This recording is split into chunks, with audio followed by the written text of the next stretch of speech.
안녕하세요. 뉴스 비하인드입니다. 지난 금요일부터 월요일 사이 155대의 중국 군용기가 대만의 방공식별구역을 침범했습니다. 중국은 올해 들어 지속적으로 대만에게 군사적인 압박을 높여가고 있습니다. 대만 내부에서도 중국의 군사적인 압박에 조금씩 긴장되는 분위기가 관찰되고 있는데요. 차이잉원 대만 총리는 대만이 함락된다면 지역 평화와 민주동맹 체제에 재앙이 될 것이며 오늘날 세계적인 가치 경쟁에서 권위주의가 민주주의보다 우위에 있다는 신호가 될 것이다 라고 이야기했습니다. 또한 대만 외교부 장관은 호주의 인터뷰에서 우리는 중국의 국내 불안 요소와 경기 침체가 발생된다면 대만을 분노 표출의 대상으로 삼아 전쟁을 시작할 것을 우려하고 있다. 대만은 글로벌 하이테크 공급망, 반도체 산업에서 매우 중요한 역할을 맡고 있기에 위기를 제대로 처리하지 않는다면 세계 첨단 기술망이 부정적인 영향을 받을 것이며 세계 경제 회복 속도가 더욱 느려질 것이라고 말했습니다.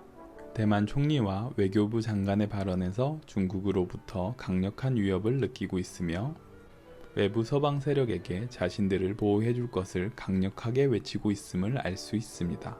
이에 젠사키 백악관 대변인은 우리는 중국이 대만에 대한 군사적, 외교적, 경제적 압박 및 강압을 중단할 것을 요구하며 대만 해협의 평화와 안정을 위해 지속적으로 지켜보며 대만에 지속적인 지원을 하겠다라고 이야기하였습니다. 이러한 백악관 대변인의 발언에도 대만의 불안감과 초조함은 감출 수가 없는데요. 그 이유는 미국 내부에서도 중국이 대만을 침공하면 대만을 포기하자는 의견 역시 존재하기 때문입니다. 물론 미국 내부에는 중국이 대만을 침공하면 이를 대응하여 반격해야 한다는 의견이 주류입니다. 하지만 최근 가디언지 기사를 보면 다니엘 데이비스 중령은 이러한 생각은 어리석은 생각이라고 하는데요. 인도 태평양 지역에 미중 전쟁이 발생하게 된다면 현실적으로 생각해야 한다고 합니다. 인도 태평양 지역에 미국의 전시 능력이 크지 않다는 것과 중국의 군사적인 능력의 크기를 정부 관계자는 관가하고 있다는 것이죠.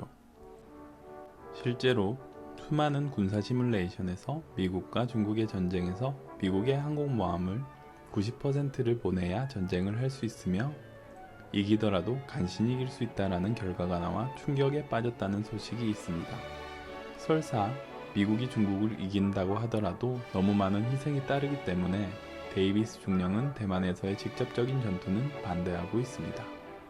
미국은 대만에서 직접 전쟁을 하는 것이 아닌 지원을 하며 간접적인 영향력만 미쳐야 한다고 합니다.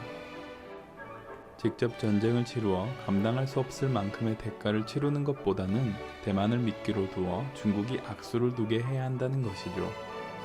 중국이 대만을 점령한다면 이것을 구실로 미국은 중국을 강력하게 규탄하고 중국에 대해 강력한 제재를 시행하여 국제시장에서 중국을 완벽하게 봉쇄되도록 해야 하며 주변국들에게 생기는 반감을 지렛대로 이용하여 인도태평양 지역에 유리한 거점을 확보해야 한다는 의견입니다. 미국의 입장에 따라 충분히 꺼낼 수 있는 선택지이기에 대만은 중국의 도발이 너무나도 두려울 것입니다. 동아시아의 정세가 점점 요동치고 있습니다. 풍전등화 같은 대만의 상황이 남일 같아 보이진 않습니다. 다음에도 좋은 소식과 함께 찾아오겠습니다. 감사합니다.